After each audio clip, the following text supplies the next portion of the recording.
اور تیسرا کام تسبیحات. اللہ کا نام ہے نا اس میں. دیکھو لا الہ الا اللہ اس وقت نکلا نا جب جہاز ہچکولے کھانے لگا, تو ابھی کوئی بھی ہچکولے نہیں کھا رہا, ابھی نہ کوئی اللہ الحمدللہ کچھ بھی نہیں ہو رہا.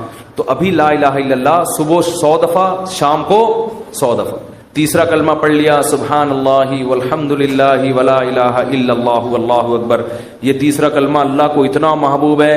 حدیث میں آتا ہے سورج جن چیزوں پہ طلوع ہوتا ہے, جتنی چیزیں ہیں ان سے زیادہ محبوب اللہ کو یہ کلمہ ہے. تو صبح 100 دفعہ تسبیح ہاتھ میں رکھنے سے فائدہ یہ ہوتا ہے کہ یاد رہتا ہے انسان. آج کل تو بڑی خوبصورت خوبصورت تسبیحات آ رہی ہیں, بڑی ٹیکنیک, ان کو دیکھ کے انسان کا تسبیح پڑھنے کا دل چاہتا ہے, اور اس میں دھوکے بھی ہوتے ہیں. میں نے منگوایا تھا انٹرنیٹ پہ نا, تو ڈبہ آ گیا تھا اس میں تسبیح نہیں تھی. یہ بھی ہو رہا ہے, خالی ڈبہ.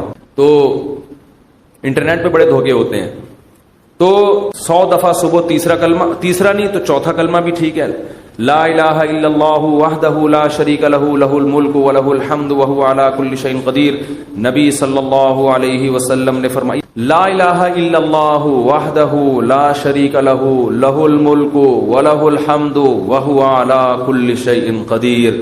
ابھی کوئی جہاز ہچکولے نہیں کھا رہا ہے. 100 دفعہ صبح یہ پڑھ لو, 100 دفعہ شام کو یہ پڑھ لو, بیٹھ کے پڑھ لو, چلتے پھرتے پڑھ لو. یہ کلمہ اللہ کو اتنا محبوب کہ آپ صلی اللہ علیہ وسلم نے فرمایا جس نے 100 دفعہ یہ کلمہ صبح پڑھا اس سے زیادہ نیکیاں کوئی شخص اپنے اعمال میں جمع نہیں کر سکتا سارا دن, سوائے اس کے جو اس سے بھی زیادہ مرتبہ پڑھے. تو بہت یہ اللہ کو محبوب کلام ہے. کتنا پیارا, لا الہ الا اللہ, اللہ کے سوا کوئی عبادت کے لائق نہیں ہے, وحدہ تنہا ہے, لا شریک لہ اس کے ساتھ کوئی شریک نہیں ہے, لہ الملک اسی کی بادشاہی, ولہ الحمد اسی وہی قابل تعریف, وہو علی کل شیء قدیر. اور یحیی و یمیت بھی درمیان میں لگا سکتے ہیں, اور وہ ہر چیز پر قدرت رکھتا ہے. یحیی و یمیت, وہی موت دیتا ہے وہی حیات. اللہ کو یہ کلمات اتنے محبوب کیوں ہیں؟ آپ کہیں گے اس میں کون سا ایسا قربانی ہے؟ اصل میں دنیا میں ہر چیز کا تذکرہ کیا جا رہا ہے جس سے انسان کا مفاد. اگر لوگ کسی ذات کو سب سے زیادہ بھولیں تو کس کو؟ اللہ. جو چیز مارکیٹ میں شارٹ ہوتی ہے اس کی ویلیو بڑھتی ہے. اللہ کو پتا ہے کہ دنیا میں امریکہ کا نام لینے والے بہت, پیسہ کا نام لینے والے بہت, عزت شہرت کے بھوکے بہت, اللہ کا نام لینے والے مارکیٹ میں شارٹ. اور اگر اللہ کا نام لے بھی رہے ہیں تو اپنے فائدے کے لیے. آپ نے صرف اللہ کو راضی کرنے کے لیے ان تسبیحات کی پابندی کرنی. حدیث میں آتا ہے, بخاری کی حدیث ہے, کلیمتان خفیفتان علی اللسان ثقیلتان فی المیزان حبیبتان الی الرحمن. کیا خوبصورت کلام ہے. فرمائے 2 کلمے ایسے ہیں زبان پہ بہت ہلکے, ترازو میں بہت بھاری, اور الرحمن کو بہت محبوب. وہ فرمایا سبحان اللہ و بحمدہ سبحان اللہ العظیم. تو چلتے پھرتے انسان یہ پڑھ لیا کرے, اور کوئی مقصد نہ ہو کہ میں یہ وظیفہ پڑھوں گا تو میری شادی ہو جائے گی, میرے بچے ہو جائیں گے, اور وہ ماموں نہیں مجھے کہیں گے ان کے بچے. یہ چکروں میں نہ پڑھیں. اللہ کو, اللہ کا نام لیں اللہ کو خوش کرنے کے لیے. اللہ کو اللہ کا نام لینے والے لوگ پسند ہیں, اور میں گارنٹی کے ساتھ لکھ کے دے دوں آپ کو, اس سے جو دل میں سکون ملے گا وہ سکون آپ کو کسی نفسیاتی ڈاکٹر کی کاؤنسلنگ سے اور کسی سائیکولوجسٹ کی کاؤنسلنگ سے نہیں ملے گا. آپ کو ایسا سکون ملے گا. آپ یہ پابندی تو کریں لیکن سکون کے چکر میں نہیں کریں, یہ پھر نہیں ملے گا سکون. اگر آپ نے ٹرائی کیا نا کہ میں اللہ کا نام لے کے دیکھتا ہوں سکون ملنا ہے کہ نہیں ملنا, پھر نہیں ملے گا. یہ تو ایک ویسے ہی اللہ کی طرف سے سہولت ہے. تو روزانہ خواتین بھی مرد بھی صبح شام کم سے کم 100 مرتبہ تیسرا یا چوتھا کلمہ صبح اور 100 مرتبہ. یہ میں بہت ہلکا پیکج دے رہا ہوں, اس سے آگے تو پھر یہ تو کم سے کم ہے. تو یہ معمول بنانا ہے. کریں گے کہ نہیں کریں گے؟ تو اور یہ جو اعتکاف والے بیٹھے ہیں نا, یہ ابھی مسجد سے جب شارٹ ہوں گے تو اگلے سال پہچان میں بھی نہیں آ رہا ہوتا کہ یہ کون ہے, کہاں سے آیا, کدھر ہے, حالانکہ قریبی محلے میں رہ رہا ہو. ایسا نماز سے بھاگتے ہیں جیسے ان کو احساس ہو گیا کہ ہم نے جو 10 دن مسجد میں نماز پڑھی تھی وہ صحیح کام نہیں کیا تھا ہم نے, تبھی تو ایسا بھاگا ہے کہ مارکیٹ سے بالکل ہی شارٹ ہو گیا. بعض دفعہ کوئی کام کر کے دیکھتا ہے انسان تو کہتا ہے ٹرائی کیا مزہ نہیں آیا, اب نہیں آنا. ایسا نہ کرو میرے بھائی. آپ کو 10 دن اللہ نے مسجد میں بٹھایا, آپ نے تکبیر اولیٰ سے نماز پڑھی, تراویح پڑھی, تو اب آپ کو اس کم از کم نماز ہی کو کنٹرول کر لو پورے سال. اکثر گناہگاروں کو توبہ اعتکاف میں نصیب ہوتی ہے، اکثر لوگ میں نے دیکھے.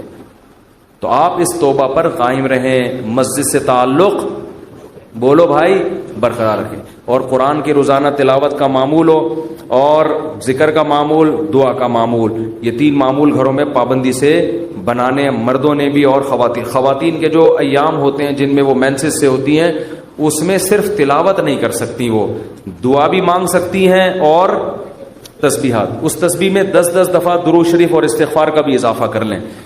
جب 100 دفعہ تیسرا کلمہ ہوگا نا، اس سے پہلے 10 دفعہ درود شریف اور 10 دفعہ استغفار.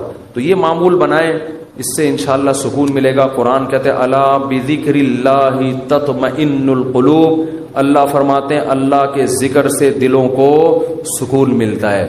ہمارے حضرت کیا فرمایا کرتے تھے کہ جب بیٹھو تو 10 دفعہ استغفار، گناہوں کی معافی، 10 دفعہ درود شریف. پھر کیا کرنا ہے، یہ بہت اہم اس میں سبق ہے، اس لیے میں یہ بتا رہا ہوں کہ کیا یہ ہمیں نصیحت کرتے تھے. پھر کیا کرنا ہے، یہ مراقبہ کرنا ہے کہ جب تک کسی باغیچے سے جھاڑیوں کو صاف نہ کیا جائے، پھول بوٹے اس میں پیدا نہیں ہوتے. تو جب تک دل میں دنیا کے جو گٹر اور دنیا کے محبت کے جو گٹر ابل رہے، اس کو گٹر ہی کہا کرو. دنیا مردار کی محبت کی کیا یہ گٹر ہے. دنیا مردار کی محبت کے گٹر یہ جب تک بند نہیں ہوں گے، اللہ کی محبت کے چشمے نہیں پھوٹیں گے. ایک ہی سوراخ سے گٹر کا پانی بھی نکل رہا ہو اور چشمہ بھی نکل رہا ہو. کبھی دیکھا آپ نے؟ بولو نا کیا ہو گیا بھائی. جس سوراخ سے چشمے نکلتے ہیں ان سے گٹر کے پانی نہیں نکلتے. اور جن سوراخوں سے کراچی میں تو الحمدللہ یہ مثال سمجھانے کی ضرورت ہی نہیں ہے، ہر سوراخ سے گٹر کا پانی نکل رہا ہے. تو کبھی آپ نے دیکھا چشمے ابلتے ہوئے کراچی میں؟ تو جس دل میں دنیا مردار کے گٹر کا پانی ابلتا ہو، اس دل میں اللہ کی محبت کے چشمے نہیں پھوٹ سکتے. تو یہ حضرت فرماتے تھے یہ مثال سوچیں. کیوں سوچیں آگے بتا رہا ہوں میں. پھر ایک اور مثال سوچیں، اور یہ ہمارے سب اکابر بتاتے رہے ہیں، صرف ہمارے حضرت کی بات نہیں ہے. دوسری کیا مثال کہ جب سفید کپڑوں کو نیل لگایا جاتا ہے اس میں چمک پیدا کرنے کے لیے، تو پہلے میل کچیل کو صاف کیا جاتا ہے. ڈائریکٹ نیل نہیں لگا دیا جاتا ورنہ عجیب سا لگے گا. پہلے اس کا میل اتارا جاتا ہے، اس کے بعد اس میں برائٹنس پیدا کرنے کے لیے، اٹریکشن پیدا کرنے کے لیے، اس گند اور میل کچیل کو دور کرنے کے بعد پھر اس کو نیل کے پانی میں ڈبویا جاتا ہے. پھر کیسا اجلا اجلا اور چمکتا ہوا نظر آتا ہے وہ. تو جب تک دل میں اللہ کے غیر کی محبت کا گند صاف نہیں ہوگا، اللہ کی محبت کے نیل سے دل چمکدار نہیں ہوگا. یہاں تک کھوپڑی شریف میں بات آ گئی ہوگی میرا خیال ہے. پھر حضرت فرماتے تھے پھر اس کے بعد کیا کرنا ہے. ابھی تو یہ سوچنا ہے نا، سوچنے کے بعد کیا کرنا ہے. پھر اس کے بعد قبلہ رخ بیٹھ کے لا الہ الا اللہ کی ضرب لگانی ہے. آپ لوگ یہ کام نہ شروع کر دیں، وجہ میں بتاؤں گا آخر میں. لا الہ کرتے ہوئے کیا کرنا ہے، دائیں طرف سر کو لے کے جانا ہے، اور توجہ یہ کرنی ہے کہ دل سے لا الہ کا مطلب کوئی معبود نہیں، کوئی محبوب نہیں، کوئی بھی نہیں ہے. دل سے کیا کرنا ہے، سب کو نکال کے باہر الا اللہ. پھر واپس گردن کو لانا ہے اور دل پہ چوٹ مارنی ہے. کس کی؟ الا اللہ.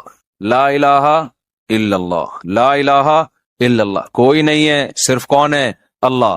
تو اس کوئی نہیں میں نا یہ سارا گند نکالنا ہے. یہ گاڑی بھی نہیں ہے، یہ بنگلہ بھی نہیں ہے، یہ پیسہ جس پہ رالیں ٹپکتی رہتی ہیں ہر وقت، اور کسی کو کوئی معشوق ہو اس کو بھی نکال دو اسی بہانے. موقع اچھا ہے، پاگل ہو رہا ہے اس کے پیچھے، اپنی صحت خراب کر رہا ہے، اپنا ایمان خراب کر رہا ہے. تو لا الہ دل سے باہر، الا اللہ صرف کون؟ اللہ. جو بار بار یہ ذکر ہوتا ہے نا، لا الہ الا اللہ، لا الہ الا اللہ، لا الہ الا اللہ، لا الہ الا اللہ، لا الہ الا اللہ. آہستہ آہستہ ذہن بننا شروع کہ میرا معبود اور میرا محبوب کون ہے؟ الا اللہ، بس اللہ ہے. اس پہ میرا خیال ہے کسی کو علمی لحاظ سے اشکال ہو سکتا ہے، بھائی اس حدیث، اس ذکر کا اور اس اسٹائل کا قرآن و سنت میں کوئی ثبوت؟ اس ذکر کا تو ہے لا الہ الا اللہ کا، اس اسٹائل کا تو کوئی ثبوت نہیں ہے. تو خوب سمجھ لیں کہ بطور علاج جب کوئی چیز کی جاتی ہے نا، اس کو تصوف میں شغل کہا جاتا ہے. ایک ہوتا ہے ذکر، ایک ہوتا ہے شغل. تو جو بطور علاج کے جو چیز کی جاتی ہے، مائنڈ بنانے کے لیے کی جاتی ہے، اس کے لیے ثبوت کی ضرورت نہیں ہوتی، اس کے لیے ثبوت کی ضرورت نہیں ہوتی. اس کو سنت اگر کوئی سمجھے گا تو پھر کیا ہے؟ پھر یہ بدعت عمل ہے بھائی. قرآن و سنت سے اس انداز کا کوئی ثبوت نہیں ہے. لیکن ایک چیز تجربے سے ثابت ہو جائے کہ اس کا فائدہ ہو رہا ہے، اور فائدہ ہو کے وہ چیز حاصل ہو رہی ہے جو اللہ چاہتا ہے، تو پھر اس کے لیے ثبوت کی ضرورت نہیں ہے. ہاں اگر یہ اجتماعی سطح پہ لوگوں کو بلا کے یہ سیٹ اپ شروع ہو جائے نا، تو پھر یہ بدعت کا ذریعہ ہونے کی وجہ سے کیا ہوگا؟ پھر ناجائز ہوگا. تو آپ یہ کام نہ کریں، کوئی بدعت نہ بن جائے نہیں. لیکن ایک کام آپ لازمی کر لیں، جو میں نے اتنا لمبا چوڑا آپ کو یہ پورا طریقہ بتایا نا، آپ یہ نہ کریں یوں گردنیں. بعض لوگوں کے فرما بھی ٹیڑھا ہو جاتا ہے اس سے، یوں کرنے کے بعد پھر اٹھ ہی نہیں پا رہے نا، وہ ایسے ہی ہو گئی ان. تو یہ کام نہ کریں، بدعت کا کوئی ذریعہ نہ بن جائے. جب تک کسی شیخ سے باقاعدہ اصلاحی تعلق نہ ہو اور اس کی ہدایات اور رہنمائی نہ ہو، خود سے یہ کام نہ کریں. ایسی چیزوں سے بدعتیں پھر پھیلتی ہیں سوسائٹی میں. تو آپ نے کیا کرنا ہے؟ اللہ سے تعلق بحال کرنا ہے نا، تو اس کے لیے میں طریقے بتا رہا ہوں آپ کو. روزانہ صبح اور شام میں لا الہ الا اللہ کے ذکر کا معمول بنانا ہے. 10 دفعہ کم سے. دیکھو تبلیغ والے تسبیح بتاتے ہیں، تیسرا کلمہ 100 دفعہ، 100 دفعہ استغفار، 100 دفعہ درود شریف، صبح بھی اور شام بھی. اصل تو یہ ہے، کیونکہ تیسرے کلمے لا الہ الا اللہ خود بخود آ گیا ہے.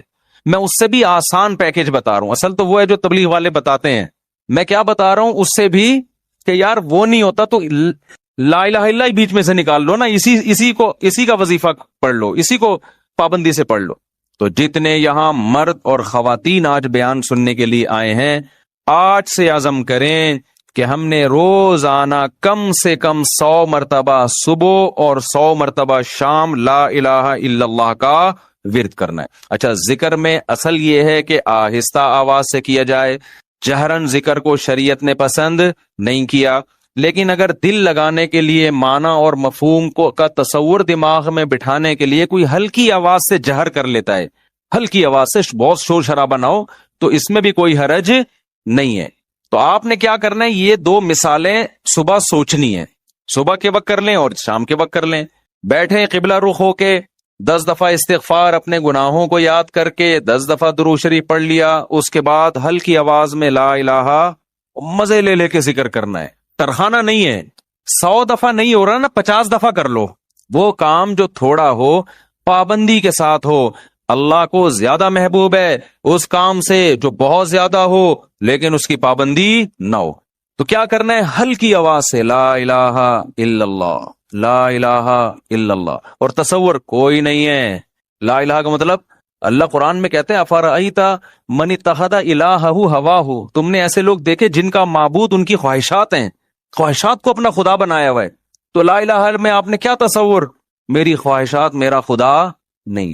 جس کے دل میں بھی، وہ ہر آدمی کو پتا ہے مجھے کس سے زیادہ عشق چڑھا ہوا ہے آج کل. گاڑی سے زیادہ ہے، بنگلے سے زیادہ ہے، بحریہ ٹاؤن سے زیادہ ہے. یہ کس سے ہے؟ جو گھسا ہوا ہے نا دل کے اندر. کسی کو کسی چیز سے ہوتا ہے، کسی کوئی. یہ جو عاشق ہوتے ہیں نا، جن کو حرام عشق ہو جاتے ہیں، ان کو کہا جاتا ہے اس محبوبہ کا تصور کر کے دماغ سے نکالو جو حرام عشق ہے. سمجھتے ہو کہ نہیں سمجھتے؟ تو آج سے یہ وعدہ کرتے ہیں کہ نہیں کرتے؟ 10 دفعہ استغفار، 10 دفعہ درود شریف. پھر یہ مثال بھی سوچنی ہے کہ جب تک جھاڑیاں صاف نہ کی جائیں، پھول بوٹے اس کھیتی میں پیدا نہیں ہوتے. تو میں نے بھی جب تک یہ گند اپنے دل سے نہیں نکالوں گا نا، اس وقت اللہ کی محبت کے چشمے نہیں پھوٹیں گے. اسی نیت سے کہتا ہوں لا الہ کوئی نہیں ہے الا اللہ. صرف کون ہے؟ خدا کی قسم لا الہ الا اللہ اگر آپ نے چند مہینے کر لیا، اتنا فائدہ ہوگا کہ آپ کی زندگی تبدیل ہو جائے گی. اور جتنے نفسیاتی ڈاکٹر جو آپ کو مختلف قسم کی ڈپریشنوں کے علاج بتا رہے ہیں نا، سارے فیل ہیں اس کے سامنے. لیکن شیطان کرنے نہیں دیتا کام. 2 دن کریں گے صوفی بن کے بیٹھ جائیں گے، اس کے بعد اب یہ تو ایسی کچھ فائدہ تو ہو نہیں رہا. چھوڑو یار، اللہ کا نام لینے کی توفیق تو مل رہی ہے نا. فائدے کو مت دیکھو، یہ نہیں دیکھنا کہ فائدہ ہو رہا ہے کہ نہیں ہو. بس نام بھی اللہ کا لینے کی توفیق مل گئی تو یہ فائدہ بھی بہت ہے. لیکن ہوگا فائدہ انشاءاللہ.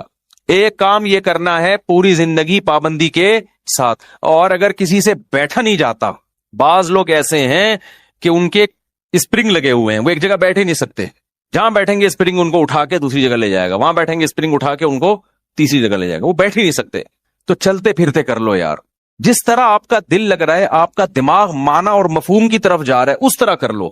سمجھتے ہو کہ نہیں سمجھتے؟ نہیں بیٹھا جا رہا، چلتے ہوئے کر لو، ڈرائیونگ کے دوران کر لو. لیکن ترجمہ اور مفہوم سوچ کے یہ ذکر کرنا ہے. سمجھتے ہو؟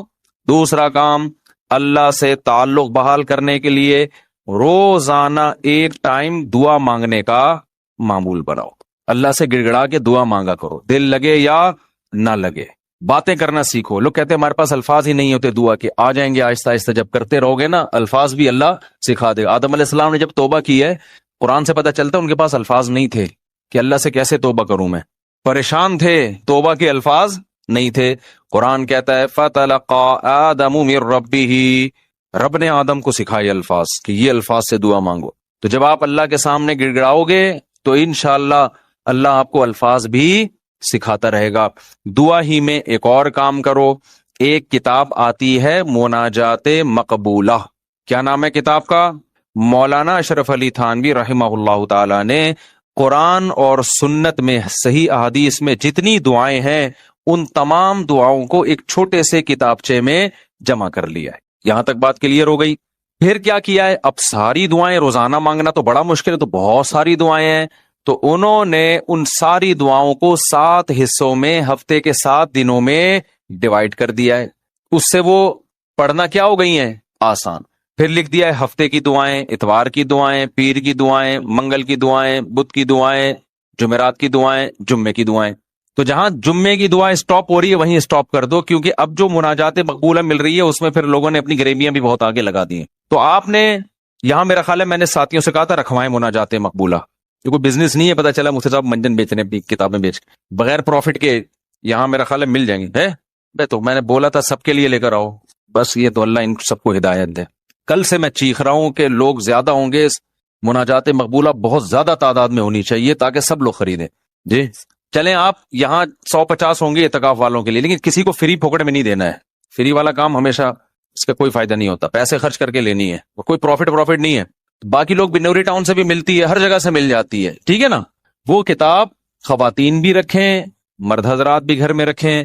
اس سے فائدہ کیا ہوگا؟ ویسے الگ سے بھی دعا ہاتھ اٹھا کے اخپل طریقے سے مانگیں، رٹے رٹائے الفاظ نہ ہو، آپ کے اپنے الفاظ ہوں. اور دوسرا اس دعا کو بھی روزانہ پڑھنے کا معمول بنائیں. اس سے فائدہ کیا ہوگا؟ اس میں قرآن و سنت کی جتنی دعائیں، پیغمبروں کی دعائیں ہیں، اللہ نے جو دعائیں ہمیں خود سکھائی ہیں، وہ ساری ایک ہفتے میں آپ مانگ لو گے. تو یہ کوئی کم فضیلت ہے؟ بہت بڑی فضیلت ہے. اور پھر ایک اور خاندانی فائدہ ہوگا، جب آپ وہ پابندی سے پڑھنے کا معمول بناؤ گے نا تو 6-7 مہینے، سال کے بعد جا کے وہ ساری دعائیں آپ کو یاد ہونا شروع ہو جائیں. ایک وقت آئے گا آپ کے سینے میں دعاؤں کا بہت بڑا ذخیرہ ہوگا. تو معمول بناؤ گے کہ نہیں بناؤ گے؟ مناجات مقبولہ خریدیں. اس کا یہ مطلب نہیں کہ الگ سے دعائیں نہیں، وہ الگ سے مانگنی ہے. کتنے کام ہو گئے؟ 3 کام. چوتھا کام دعا، وہ تو میں پہلے بتا چکا ہوں، یہ تیسرے کام میں آ گیا. چوتھا کام آپ نے کیا کرنا ہے؟ روزانہ کم سے کم 1 پارے کی تلاوت کرنی ہے. موبائل سے جان چھوٹے گی نا. لوگ کہتے ہیں پھر بھائی سارا دن موبائل میں لگے رہتے ہیں، تو موبائل نہیں ہو تو کیا کریں؟ تو یہ کام کریں گے تو پھر تھوڑا بہت موبائل کے لیے وقت بھی آپ کو مل جائے گا. تو پہلے اپنے آپ کو اچھے کام میں بزی تو کریں نا. تو کیا کرنا ہے؟ روزانہ 1 پارہ قرآن کی تلاوت. اگر آپ اٹک کے پڑھتے ہیں، 1 پارہ پڑھنا بہت مشکل ہے، تو ٹائم کر لیں آپ کہ میں روزانہ آدھا گھنٹہ قرآن مجید کی تلاوت کروں گا. یہ بھی مشکل لگ رہا ہے تو زیادہ فنٹر بننے کی ضرورت نہیں ہے. آپ کہیں 25 منٹ کروں گا، یہ بھی مشکل لگ رہا ہے تو کوئی بات نہیں، 20 منٹ پہ لے آئیں. یہ بھی مشکل لگ رہا ہے 15 منٹ پہ لے آئیں. یہ بھی مشکل لگ رہا ہے آپ بولیں صرف 10 منٹ میں تلاوت کروں گا. کوئی ٹینشن کی زیادہ کے چکر میں نہ پڑیں. شیطان کیا کہتا ہے؟ تو بہت نیک آدمی، یہ 10 منٹ سے کیا ہوتا ہے؟ سارا مسئلہ یہاں سے خراب ہوتا ہے. آپ 10 منٹ بیٹھ جاؤ قرآن لے کے. وہ 10 منٹ جو پابندی کے ساتھ ہو، اس 2-3 گھنٹے کی تلاوت سے بہتر ہے جس میں 2 دن بہت بڑا ولی اللہ بنا ہوا ہے، اس کے بعد مارکیٹ سے شارٹ ہو گیا. آئی بات سمجھ میں؟ تو روزانہ کیا کرنا ہے؟ تلاوت کا معمول بنانا ہے. کتنے کام ہو گئے؟ 4. 5واں کام کیا کرنا ہے آپ نے؟ دیکھو قرآن میں تہجد کی اتنی زیادہ فضیلت اللہ نے بیان کی ہے نا کہ ایسا لگتا ہے کہ جو جنت میں جائیں گے وہ تہجد تو پڑھتے ہی ہوں گے لازمی. یعنی قرآن سے ایسا لگتا ہے، کہیں بھی ایسا نہیں ہے کہ جنتیوں کی صفت بیان کی اور تہجد کا اس میں تذکرہ نہ ہو. تو ہمت کر کے نا رات کو 2 سے 4 رکعتیں کم از کم پڑھنے کا معمول بنا لو. اور اس 4 اور جو دعا کرو گے نا وہ اسی 4 رکعتوں کے بعد، وہ جو ایک معمول میں نے بتایا نا دعا کا، کیونکہ سب سے زیادہ قبولیت کا وقت کون سا ہے؟ رات کا آخری. تو ہماری خواتین کو بھی ان چیزوں کا اہتمام کرنا چاہیے اور ہمارے مردوں کو بھی. آپ دیکھنا انشاءاللہ زندگی میں آہستہ آہستہ زبردست تبدیلی آنا شروع ہوگی، سکون آنا شروع ہوگا گھروں میں. اطمینان ایک دم سے نہیں ہو جاتا سب کچھ، تھوڑا سا اللہ سے کنیکشن بحال ہونا شروع ہوگا. اور یہ تو ہے، یعنی یہ فرائض واجبات کے بعد کی بات کر رہا ہوں. اور دوسرا جو اللہ کے مخلوق کے حقوق ہیں، ان میں سب سے بڑا حق یہ ہے کہ مخلوق پہ پیسہ خرچ کیا جائے. انگریزوں والے اخلاق سے کچھ بھی حاصل نہیں ہوتا، لوگ تعریفیں کر دیتے ہیں بہت اچھے. گورا کیا کرتا ہے، مسکراتا بہت ہے، وہ کبھی غصہ نہیں آئے گا اس کے. اچھی بات ہے، یہ کوئی بری چیز نہیں ہے. روکڑا نہیں گلتا اس کی جیب سے. بات آ رہی ہے سمجھ میں؟ ابے بھائی بس یہ کہہ کے بیان ختم کر رہا ہوں. گورا پتہ ہے کیا ہے، بہت اچھا ہے. کیوں؟ جب آپ سے ملے گا نائس ٹو میٹ یو، آپ سے مل کے مجھے خوشی ہوئی. جب بات کریں گے مسکرا کے، اچھی بات ہے، حدیث میں آتا ہے مسکرا کے بات کرنا صدقہ ہے. کبھی کسی سے لڑیں گے نہیں اور بڑے تمیز سے سب کچھ. روکڑا نہیں نکلتا گورے کی جیب سے. آپ جو دیکھ رہے ہیں بل گیٹس وغیرہ بہت زیادہ پیسہ ان کے پاس ہے، تو یہ جو کر رہے ہوتے ہیں نا، یہ ان کے چونی اٹھنی ہوتی ہے. سمجھتے ہو؟ یہ جو اتنا خود ٹرسٹ میں دے رہے ہوتے ہیں، یہ ان کی چونیاں اٹھنیاں ہیں. تو اٹھنی نئی جنریشن کو تو اٹھنی کا مطلب ہی نہیں پتا کیا ہوتی ہے. نئی جنریشن جو ہے نا کچھ دنوں میں کہے گی کہ ہمارے ابا نا، ابے تو غریب آدمی، صرف 5,000 کا نوٹ تجھے جیب خرچی میں ملتا ہے، تجھے شرم نہیں آتی؟ یہ 5,000 کی یہ ویلیو ہونے والی ہے تھوڑے دنوں میں. تو خیر، اللہ تعالیٰ نے ہمیں حکم دیا ہے وَفِي أَمْوَالِهِمْ حَقٌّ لِلسَّائِلِ وَالْمَحْرُومِ، ان کے مالوں میں جو ضرورت مند لوگ ہیں ان کا حق ہے. ایسے صدقات و خیرات کیا کرو جیسے گورا ٹائم پہ ٹیکس دیتا ہے. ان کے یہاں ٹیکس کی بڑی ویلیو ہے. اچھا شہری ہے، ٹیکس میں ڈنڈی نہیں مارتا. ہم ٹیکس بھی دیں گے لیکن ہم اپنے رشتہ داروں پہ، غریبوں پہ، ضرورت مندوں پہ ایسے تجوریوں کا منہ کھولیں گے کہ گویا یہ اللہ کی طرف سے ہم پہ ٹیکس ہے. کنجوسی ختم کرو معاشرے میں. زکات دیتے ہوئے جان نکل رہی ہے، حالانکہ کتنی تھوڑی سی زکات ہے یار، کتنی تھوڑی سی زکات ہے. بیٹیوں کے نام ہو رہا ہے زیور تاکہ زکات نہ دینی پڑے. خوشی خوشی دو یار، سال میں ایک دفعہ ایک اسلام کا رکن ادا کرنے کا موقع مل رہا ہے، اس سے بڑھا کے دیا کرو. 2.5% ہے، ہم 5% دیں گے جی. غریبی اللہ بھی تو ہمیں ضرورت سے زیادہ دے رہا ہے کہ نہیں دے رہا؟ جتنا اللہ کے ذمے ہمارا رزق ہے وہ تو 2 روٹی ہے، صبح اور ایک شام، اور بالکل فٹ فاٹ رہتا ہے. لیکن اللہ پراٹھے بھی کھلا رہا ہے. اللہ ہم تختوں پہ بھی سو سکتے ہیں، لیکن اللہ نے سونے کے لیے ہمیں کیا دیے ہوئے ہیں؟ گدے دیے ہوئے ہیں. ہر چیز ہمیں اللہ نے، ایک جوڑا ہمارا گزارے کے لیے کافی ہے جو سطر کو ڈھانپ لے. لیکن پیٹیاں کھولو، پوٹلوں کے پوٹلے نکل کے گریں گے نیچے. تو میرے بھائی اللہ کیا ہمیں ترسا ترسا کے دیتا ہے؟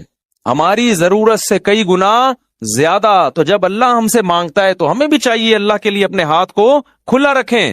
تو جتنے خواتین یہاں بیٹھی بیان سن رہی ہیں، جتنے مرد، ہر مہینے معمول بنائے کچھ نہ کچھ اماؤنٹ پابندی سے صدقہ کریں گے، اور اپنے بچوں کو سکھائیں. بچوں کو پتہ ہے آج کل کیا سکھایا جا رہا ہے؟ بیٹا پیسہ جو ہے نا، اس پہ کبھی کمپرومائز نہیں کرنا. ہر وقت ان کے سامنے دولت کی باتیں، پیسے کی باتیں، دولت کی باتیں، پیسے کی باتیں، بزنس کی باتیں. لہذا جس بچے کو جاب نہ ملے وہ کھمبے سے لٹک کے مرتا ہے. پھر وہ بچے کو توکل کی باتیں کرو. بیٹا پیسہ ویسا کچھ نہیں ہوتا، ٹھیک ہے اللہ نے ہمیں بہت دیا لیکن یہ سب کچھ نہیں ہے. اصل عمل ہے. اصل کیا ہے؟ عمل ہے. قارون جب اپنے خزانوں کے ساتھ نکلا تو غریبوں نے کہا پیسہ ہی سب کچھ ہے. اہل علم نے کیا کہا؟ بھائی یہ کچھ بھی نہیں ہے، اصل عمل ہے. یہ اہل علم نے کہا نا، قرآن میں کئی بار بتا چکا. تو اپنے بچوں کو سکھاؤ بیٹا پیسے کسی کی دولت دے کے رالے مت ٹپکانا. اصل کیا ہے؟ عمل ہے. صدقہ خیرات. یہ پیسے والا اگر صدقہ خیرات کرتا ہے تو بہت اچھا، نہیں کرتا تو بیٹا یہ پیسہ وبال جان ہے. تو بچپن سے ان کو عیدیاں دیا کرو تو ان کو بولا کرو کہ کچھ صدقہ کرو اس میں سے.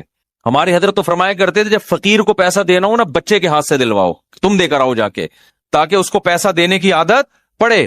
اپنے بچوں کے سامنے اپنی بہنوں پہ خرچ کیا کرو، اپنے رشتہ داروں پہ خرچ کیا کرو، تاکہ ان کو بھی بڑے ہو کر عادت پڑے کہ ہم نے بھی کیا کرنا ہے، اپنے بہن بھائیوں پہ خرچ کرنا ہے. ابا مر رہا ہوتا ہے، وصیت کر رہا ہوتا ہے میری بیٹیوں کا خیال کرنا، اگلا بول رہا تھا تو نے کون سا اپنی بہنوں کا خیال کیا کبھی زندگی میں؟ دادا یہی حسرتیں لے کے دنیا، ان کی بہنوں کی تو وراثتیں کھا کے بیٹھا ہوا ہے ابا ہمارا، پھوپھیوں کی وراثتیں کھا کے. ہوتا ہے نا، ابا نے سارا وہ اسی سے تو چل رہا ہے. تو بھائی دل بڑا کرو گے تو اللہ بھی کیا کرے گا؟ ہاتھ اپنے بڑے گا. اور دل کنجوس کرو گے نا، ایسے بچا بچا کے گلک لا کے دیے میں بچوں کو. گلک میں میرے اللہ کا بڑا فضل ہے، جب میں بچپن میں گلک رکھتا تھا نا تو مجھ سے 2-4 دن تک چلا ہی نہیں جاتا تھا وہ. اس کے بعد لات مار کے توڑتا تھا. بھائی جا کلفی کھا، آئس کریم کھا. یار ہم جاتے تھے ٹافیاں کھا رہے ہوتے تھے اور پتہ نہیں کون سی چھالیاں اور سوف. ہم سے ہوا ہی نہیں یہ کام، اللہ نے بچایا ہمیں اس لعنت سے. اب گلک یار ایک ٹینشن ہے بھائی، مجھے کلفی کھانے کا بھی دل چل رہا ہے، دل چاہ رہا ہے، اور پیسے میں چمنی کس میں ڈال رہا ہوں؟ گلک میں. ٹینشن ہے یار. کھاؤ، کل کس نے دیکھی ہے؟ اسراف نہ کرواؤ کہ وہ بھیک مانگ مانگ کے کھانا شروع کر دے لوگوں سے. لیکن بچوں کا دل کیا کرو، جب عیدیاں دیا کرو بیٹا بھائیوں کو بھی کھلانا, باہر دوستوں کو بھی کھلانے والا بن, کھانے والے دنیا میں بہت ہیں, پھوڑنے والے کیا ہیں, بہت ہیں, کھلانے والے کم ہیں. اللہ کی عادت کھانا ہے یا کھلانا ہے؟ تو اللہ کو پسند بھی کون ہے؟ کھلانے والا. اور خوب سمجھ لو, زیادہ سے زیادہ غریب ہو جاؤ گے نا, لوگ کہتے ہیں بھائی غریب نہ ہو جائیں, حدیث میں آتا ہے سب سے بہتر صدقہ وہ ہے تأمل الغنا و تخشى الفقر, جس صدقے میں تمہیں ڈر لگے کہ کل میں غریب نہ ہو جاؤں, اور صدقہ نہ کرنے میں امیدیں ہوں کہ مالدار ہو جاؤں گا. اس کنڈیشن میں جو صدقہ کیا جائے گا وہ کیا ہے؟ سب سے بہتر. تو ایسا نہ ہو کہ حاتم طائی کی قبر پہ جا کے لات مار دیں اور سب چیریٹی کر کے کل بھیک مانگنے آئے ہو مجھ سے چندہ. تو میں تو موٹیویشن کے لیے کہہ رہا ہوں, لیکن جو کنجوسی مارکیٹ میں چل رہی ہے وہ مسلمانوں کا کلچر نہیں ہے. یہ ہم لوگوں نے غیر مسلموں سے سیکھی ہیں یہ چیزیں.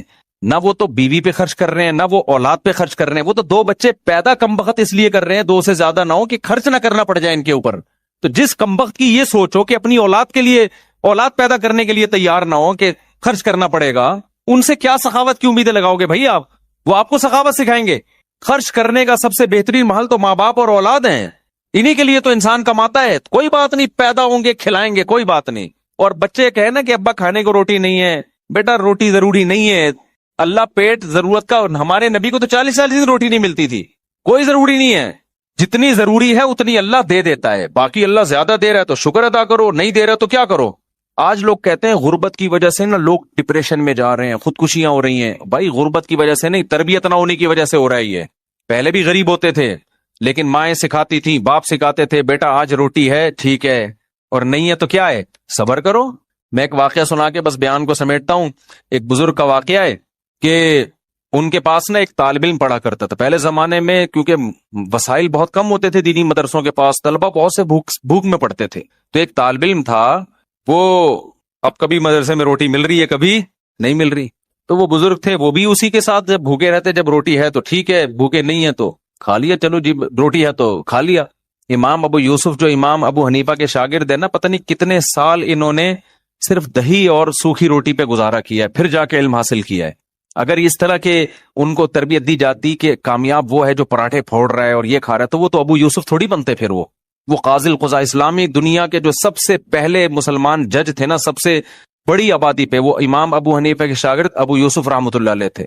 وہ پیڑے کھا کے نہیں بنے ہیں, وہ سوکھی روٹیاں کھا کے. مولانا طارق جمیل صاحب کی آج لوگ عیش و عشرت دیکھتے ہیں, کئی مہینے ابلے ہوئے چاولوں پہ گزارا کیا ہے. تو وہ جو بزرگ تھے نا, ان کے شاگرد نے کیا کہا, جب کھانا ہوتا نا تو وہ کھلا دیتے, جب کھانا نہیں ہوتا تو وہ بزرگ کہتے کہ بیٹا آج ہم اللہ کے مہمان ہیں, آج ہم کیا ہیں, آج اللہ کھلائے گا. مطلب ہے کہ کوئی کھانے کا انتظام, اللہ کھلائے گا, کہ یہ مطلب ہوتا ہے کہ کوئی انتظام, بس اللہ تسلیاں دے گا, یعنی صبر کی توفیق دے گا. تو ویسے ہی ہوتا. ایک دن وہ بیچارہ بیٹھا ہوا, تو بزرگ اس نے پوچھا کہ کھانا ہے, انہوں نے کہا ہے. تو وہ طالب علم رونے لگا. یہ تربیت کی بات بتا رہا ہوں آپ کو, آج کل یہ تربیت نہیں ہے. بزرگ نے کہا بیٹا آج تو کھانا ہے, آج تم رو کیوں رہے ہو؟ انہوں نے کہا کہ استاد جی آپ جب یہ کہتے تھے نا آج ہم اللہ کے مہمان ہیں, اس میں جو لذت تھی وہ کھانا کھانے میں نہیں تھی, کیونکہ آج اللہ کے لیے جب صبر کرنا پڑتا ہے تو اس کا اپنا مزہ ہے نا. روزے میں بھی تو ہم بھوکے پیاسے رہتے ہیں, لیکن اس کا ایک لطف ہے. یہ کس کے لیے رہتے ہیں؟ یہ اللہ کے لیے رہتے ہیں. ویسے کوئی ہمیں بھوکا پیاسا ذرا رہ کے تو ڈاکٹر کہہ کے تھک گئے, کم کھاؤ, کم کو مانتا ہے, خود ڈاکٹر نہیں مانتا اپنی بات. ایک دن میں بیٹھا ہوا تھا, میں طلبا کو نا یہاں لڑکوں کو سمجھا رہا تھا, دیکھو بریانیاں شریانیاں نہیں پھوڑا کرو, ایکچولی ہماری ڈائٹ یہ ہونی. میں بہت زبردست کھانا آیا, میں نے بھی پھوڑ دی بیٹھ کے. مجھے خود یاد نہیں تھا کہ میں ابھی تھوڑی دیر پہلے نصیحتیں کیا کر رہا تھا, ابھی پرسوں کی بات ہے. تو یہ مجھے کہنے لگے آپ تو سمجھا رہے تھے یہ کھاؤ. میں نے کہا بے بھائی اس تقریر کو الگ رکھ, کھانے کے بعد دوبارہ ہم اس پہ ڈسکس, ابھی بھوک لگ رہی ہے, پھوڑنے تھے. تو بھائی جو سمجھا رہا ہوتا ہے وہ بھی پھوڑتا ہے, ڈاکٹر خود پھوڑ رہے ہوتے ہیں. لیکن کیسے اللہ کے کہنے پر یار اللہ ہمیں توفیق دیتا ہے, پورا مہینہ کھانا پینا ایسا جام ہوتا ہے, ایک قطرہ حلق میں پانی کا نہیں اترتا. یہ خدا کے حکم کے بغیر ممکن نہیں ہے. تو اس کا اپنا ایک سکون ہے, ایک لذت ہے اس میں, اور ٹینشن تھوڑی اتنی انسان پال سکتا ہے. اس میں ایک خاص لذت ہے کہ کس کے لیے ہے, یہ اللہ کے لیے ہے.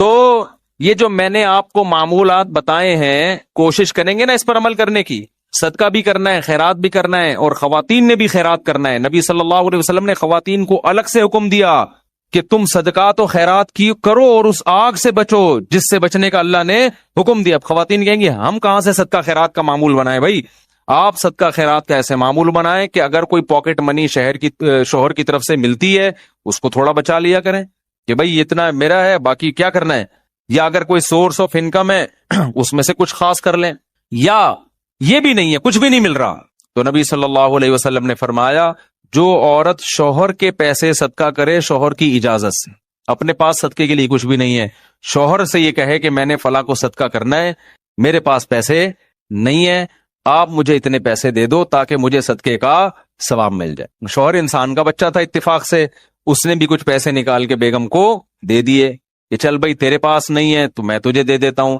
تو نبی نے فرمایا کہ شوہر کو بھی مکمل ثواب ملے گا صدقے کا اور عورت کو بھی مکمل، حالانکہ پیسہ عورت کا خرچ نہیں ہو رہا ہے۔ سمجھتے ہو کہ نہیں سمجھتے ہو؟ تو اس لیے بھائی اس صدقات و خیرات کا معمول بناؤ، اس کی عادت ڈالو۔ یہ چند معمولات ہیں جو ہم نے پورے سال پابند